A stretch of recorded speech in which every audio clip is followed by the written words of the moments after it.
बिस्मिल्लाहिर्रहमानिर्रहीम, अस्सलाम वालेकुम। मैं हूं ईसा नकवी। इस वीडियो में डिस्कस करेंगे इंतहाई अहम इंटरनेशनल डेवलपमेंट। चीन के सदर शी जिनपिंग ने चीनी फ़ौज को जंगी तैयारी का हुक्म दे दिया है। ये जो अहकामात दिए गए हैं ये किस तनाजुर में दिए गए हैं, जो नई जंगी मशकें चीन की जानिब से शुरू की गई हैं वो कहाँ पर हैं, क्या हो रहा है, और ख़ास तौर पर इस वीलॉग में, इस वीडियो में डिस्कस करेंगे कि 27 मई को इसी साल इसी किस्म का एक बयान चीनी सदर ने दिया था। वो किस हालात के तनाजुर में दिया था और उसके 19 रोज़ के बाद, एक ऐसे ही बयान के 19 रोज़ के बाद क्या हुआ था। एशिया में एक इंतहाई अहम एक्टिव कॉन्फ्लिक्ट किस तरीके से फ्लेयर अप हुई थी, उसके हवाले से बात करेंगे। लेकिन इन तफसीलात के ऊपर जाने से पहले आपने नोटिस किया होगा कि गुज़श्ता कुछ रोज़ से मैं अपने चैनल के कम्युनिटी पेज के ऊपर एक सहाफ़ी हैं इस्लामाबाद बेस्ड फैज़ान रिजवी साहब, उनकी कुछ वीडियोज़ शेयर कर रहा हूँ। आज़रबाईजान और आर्मीनिया की कॉन्फ्लिक्ट के हवाले से वो जो तनाज़ा चल रहा है वो तवातुर के साथ उसको फॉलो कर रहे हैं। उनके साथ जो है वो अब क्योंकि वो रेगुलरली करेंगे, एक अच्छे सहाफ़ी हैं जो पाकिस्तान के अहम इदारे हैं उनके साथ वाबस्ता रहे हैं। उन्होंने दुनिया टीवी के साथ काम किया है, डॉन टीवी के साथ काम किया है, GNN के साथ काम किया है, और उन्होंने अपनी डिजिटल मीडिया टेक्नोलॉजी में जो डिग्री है वो भी अमेरिका से की है। अब मैं क्योंकि अपने चैनल के ऊपर बहुत तवातुर के साथ सिर्फ़ और सिर्फ कोशिश ये करता हूँ कि ख़बरों तक महदूद रहूँ और तज्ज़िया और तबसरा जो है वो ख़बरों के ऊपर इस चैनल के ऊपर ना करूँ। तमाम तर वीडियोज़ में मेरी कोशिश यही होती है कि तज्ज़िया के बजाय इन्फॉर्मेशन जो है वो दी जाए। अब मेरी कोशिश ये होगी कि फैज़ान रिजवी के साथ रोज़ाना की बुनियाद पर या कम अज़ कम 2 दिन में एक मरतबा ज़रूर उनके साथ गुफ्तगू करूँ उनके चैनल पर, और जो लोकल एंड इंटरनेशनल डेवलपमेंट्स हैं उसके ऊपर मैं फैज़ान रिजवी के साथ गुफ्तगू किया करूँगा। उनके साथ अभी जो रिसेंटली मैंने वीडियो किया है वो मैं पिन कर दूंगा अपने कमेंट्स बॉक्स में, वो ज़रूर देखिएगा। और उसमें जो मुज़ाकरात की नाकामी हुई है चीन और भारत के दरमियान, उसके बाद 3 बड़े ऐलानात जो चीन ने किए हैं उसके हवाले से डिस्कशन की है, वो देखिएगा। उनके चैनल को सब्सक्राइब कीजिएगा ताकि वहाँ पर भी आप तज्ज़िया जो चल रहा है, जो basically analysis of the situation है कि क्या चल रहा है, उसमें मैं अपना एनालिसिस जो और ख़बरें भी गाहे बगाहे शेयर करता रहूँगा। अब आ जाते हैं हम उस तमाम सिचुएशन की तरफ जो चल रही है। अब हुआ क्या है, हुआ ये है कि चीन के सदर शी जिनपिंग,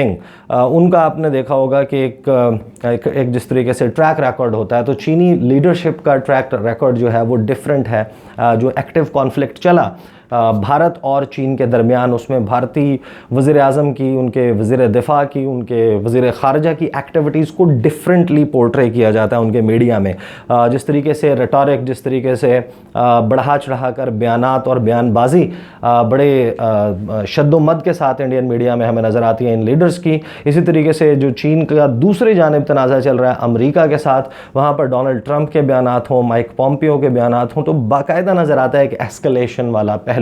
चीनी सदर जो हैं उनके बयानात या उनकी जो लीडरशिप है उसकी तरफ से इस किस्म के बयानात आते ज़रूर हैं लेकिन कम आते हैं और जवाब की सूरत में आते हैं, रद्द अमल की सूरत में आते हैं। अब गुज़श्ता महीने की जो UN जनरल असम्बली का खिताब है उसमें चीनी सदर का जो बयान था, वहाँ पर जो स्टेटमेंट थी, मैं उसके ऊपर तफसील से वीडियो कर चुका हूँ, उसकी डिटेल में नहीं जाऊँगा। लेकिन उसका क्रक्स जो है वो ये था कि चीन ना तो किसी सर्द और ना ही किसी गर्म जंग के लिए जो है वो चाहता है कि किसी मुल्क के साथ कोई हॉट या कोल्ड वॉर लड़ी जाए, लेकिन चीन ने यह कहा कि तैयारी पूरी रहेगी और जवाब दिया जाएगा। अब हुआ क्या है, हुआ ये कि ट्यूसडे को, मंगल के रोज़, आप ज़्यादातर लोग ये जुमे को ये वीडियो देखेंगे, मंगल के रोज़ चीनी सदर शी जिनपिंग ने जो साउथ चाइना है, जनूबी चाइना, वहाँ पर एक प्रोविंस है ग्वांगडोंग, वहाँ पर जो चाइना की एलीट मैरीटाइम फोर्स है, नेवी और नेवल एंड मैरीटाइम कोर है, वो डिप्लॉयड है, उसके हेडक्वार्टर्स का दौरा किया और वहाँ पर उन्होंने उनकी जो मिलिट्री ड्रिल्स एंड एक्सरसाइजेज़ हैं उसका मुआयना किया। बेसिकली इंस्पेक्शन थी। अमूमन उसकी ख़बरें इस तरीके से जारी नहीं की जाती और इस किस्म की इंस्पेक्शंस जो हैं वो होती भी हैं तो उनको डिफरेंटली रिपोर्ट किया जाता है। अब चीन ने उनको बड़ा डिफरेंटली रिपोर्ट किया, ग्लोबल टाइम्स ने उसको बाकायदा, उसके फिर वीडियोज़ जारी हुई, कुछ बयानात उससे रिलेटेड जारी हुए, लेकिन उस वक्त तक ये जंगी तैयारी का बयान नहीं आया था। अगले रोज़ यानी कि बुध के रोज़ और मंगल और बुध के रोज़ साइमल्टेनियसली, ये मैंने आपको तस्करा कर दिया जनूब का, साउथ का। आप जब ईस्ट नॉर्थ वर्ड्स जाते हैं, जो नॉर्थ ईस्ट चाइना है वहाँ पर बुहाई समंदर है, बुहाई सी, अगर आप इसकी मैप के ऊपर जाकर देखेंगे आपको अंदाज़ा होगा, एक साउथ चाइना सी है, उसके ऊपर ईस्ट चाइना सी है, उसके साथ येलो सी है, और फिर आता है बोहाई सी। बोहाई सी में चीन जो है वो नेवल एक्सरसाइजेज एंड ड्रिल्स में इस वक्त मसरूफ़ है, और वहाँ पर जो नेवल एक्सरसाइजेज जंगी मशकें की जा रही हैं चीनी बहरिया की तरफ से, वो एक्टिव लाइव ड्रिल्स थी और उसमें लाइव फायर जो है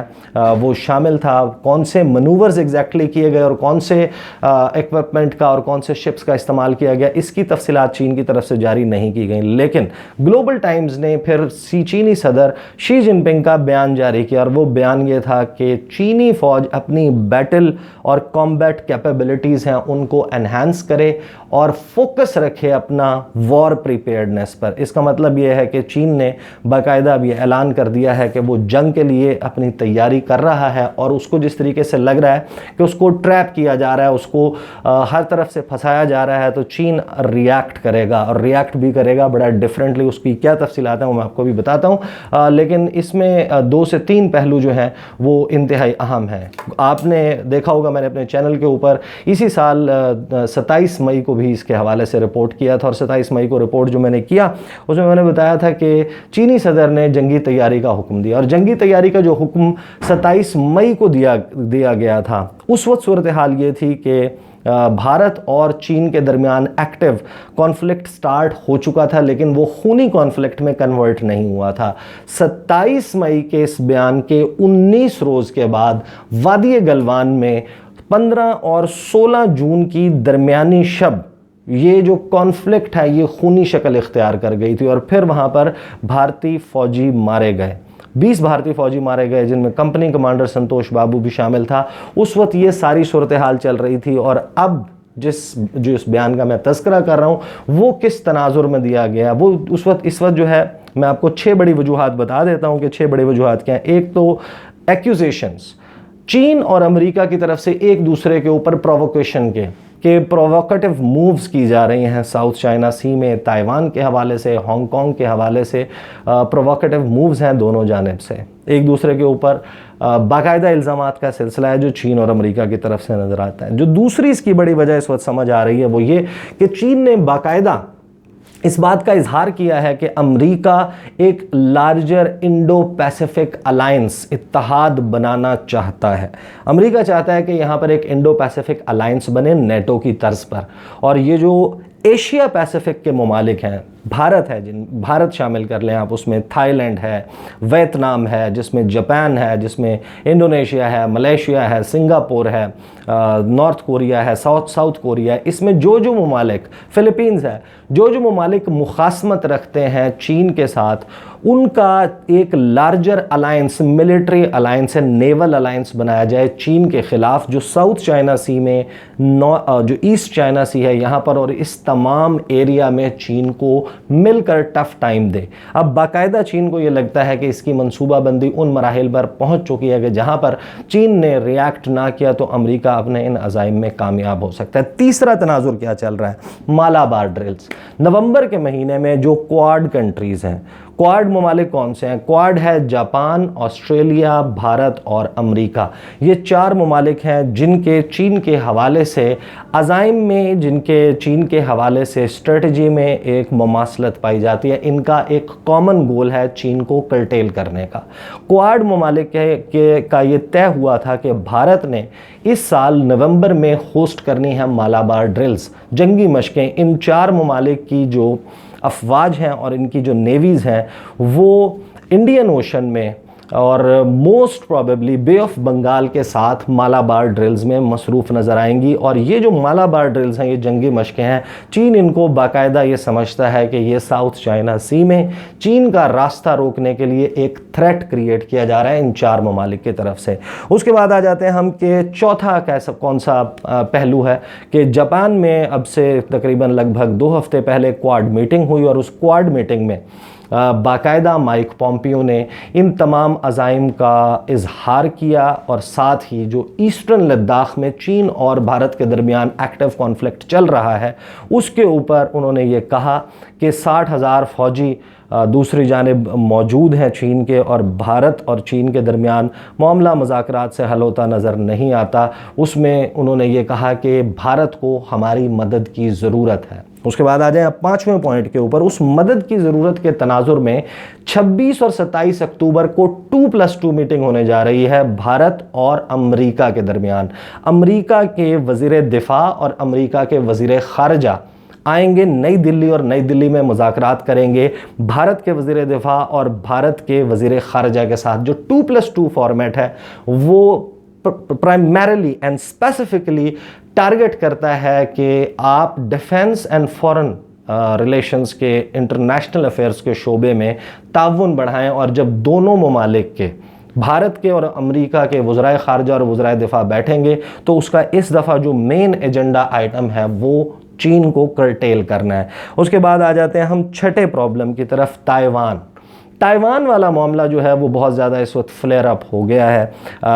अमेरिका जो है वो वाज़े तौर पर, चीन ने ये इल्ज़ाम लगाया है कि अब ये नज़र आता है कि अमेरिका ताइवान को ऐसे वेपन्स की सप्लाई कर रहा है, बेच रहा है, उसको फराहम कर रहा है जो चीन के ख़िलाफ़ ताइवान को एक डेटरेंस फराहम करेंगे। इस तमाम वक्त के दौरान जो चीन और ताइवान के दरमियान स्ट्रेट ऑफ ताइवान जिसको कहा जाता है, आबनाए ताइवान, उस रास्ते की जो मिड लाइन है वो एक अनऑफिशियल, आप समझ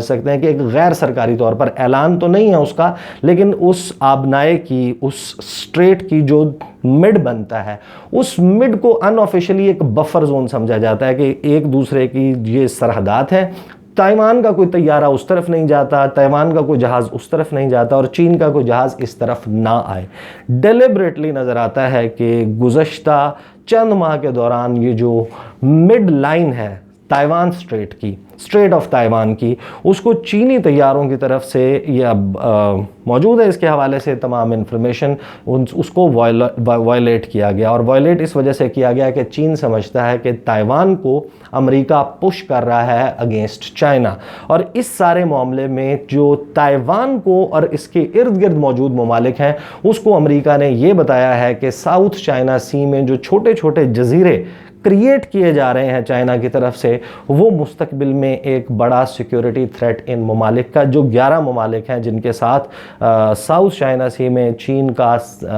आबी सरहद का तनाज़ा है, और जो क्लेम है बेसिकली पानियों के ऊपर, उसके हवाले से मसाइल हैं। तो उसी का फिर आगे चल के ये अलायंस बनता है। तो इस तनाजुर में अब सदर शी जिनपिंग ने बाकायदा ये कह दिया है कि जो उनकी फ़ौज है, जो उनकी नेवी है, वो अब जंग की तैयारी करे, जंग के लिए तैयार रहे, क्योंकि जो ये 6 पॉइंट्स जो मैंने आपके साथ डिस्कस किए, इसके तनाजुर में किसी भी वक्त मालाबार ड्रिल्स के बाद, मालाबार ड्रिल्स से पहले, या कोई भी सूरत ऐसी बनती है कि जिसमें चाइना को लगे कि उसके लिए जो उसकी ड्रॉ करदा, उसकी खींची हुई सुर्ख लकीर है, रेड लाइन है, वो अमेरिका की जानिब से क्रॉस की जा रही है, तो फिर चाइना रिएक्ट करेगा। I think very significant development it is, और इसके जो आने वाले दिन हैं उस पर इस सारे ख़ित्ते में इसके असरात होंगे, और ये सूरत हाल किस तरफ चलती है इसको हम फॉलो करते रहेंगे। मैं अपने चैनल पे फॉलो करता रहूँगा। फैज़ान रिजवी साहब के साथ जो मैंने वीडियो की है वो मैंने पिन कर दी है अपने कमेंट्स बॉक्स में, जिसमें जो चीन के 3 बड़े ऐलानात हैं उनमें से एक ऐलान के ऊपर तो मैंने भी इसी वीडियो में तफसील से बता दिया। उनके साथ वीडियो में मैं ज़्यादा तफसील जो है और ज़्यादा फोकस वो रखूँगा कि जो चीन के तरफ से अब अनऑफिशियली ये कहा जा रहा है कि एक फ़ॉर्मूला दिया गया है लद्दाख के तनाज़े को हल करने के लिए, वो फार्मूला बेसिकली क्या है और उसको सुनकर भारत सख्ते में क्यों है, उसकी तफसीलात के लिए आप वो वीडियो देख सकते हैं। इंशाल्लाह अगली वीडियो में आपके साथ मुलाकात होगी। अल्लाह हाफ़िज़।